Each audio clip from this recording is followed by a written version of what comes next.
Welcome back to my channel. Today we are going to make super easy and super delicious Japanese style curry chicken. And let's get started. So first, let's start with the ingredients. In this recipe, you will need 1 can of coconut milk, half onion, 1 potato, 3 cubes of curry mix. You can find this one very easy in Walmart, Amazon, or any other Asian grocery market. 4 to 5 carrots, 3 red chilies, 1 teaspoon of salt and 1 teaspoon of black pepper, 1 tablespoon of curry powder. You can find curry powder in Walmart or any other grocery stores. And to marinate the chicken, you will need 1 teaspoon of salt, 1 teaspoon of black pepper, and 2 teaspoons of curry powder. For the protein, I use chicken breast.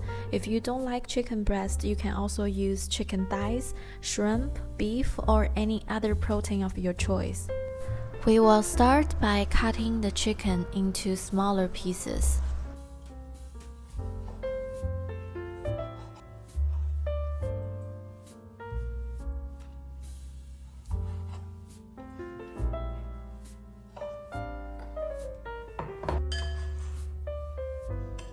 Once we are done cutting the chicken, we will season the chicken and mix them together very well and set it aside to marinate. Next, we will cut the onion into smaller pieces. It's going to add a sweet and balanced taste to the curry. Now we will cut the chilies open and remove most of the seeds and also set it aside.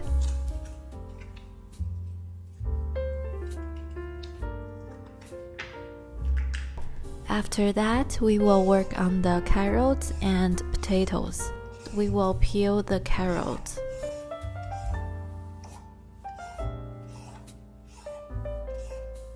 Rinse them with water and cut them into smaller pieces.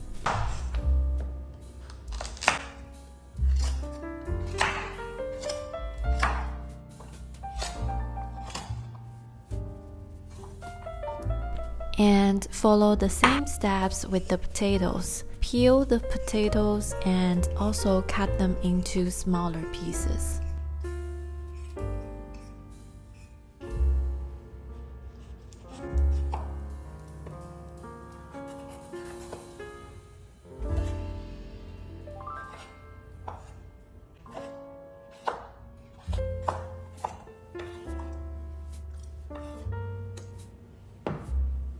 And once we have everything, we will start cooking. Turn on the heat and drizzle some oil.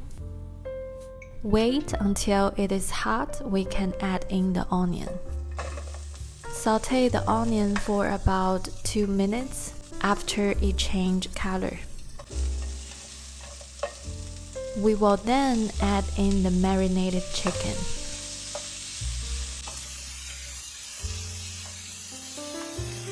After sizzling the chicken for about 3 minutes, we will add in the carrots and potatoes.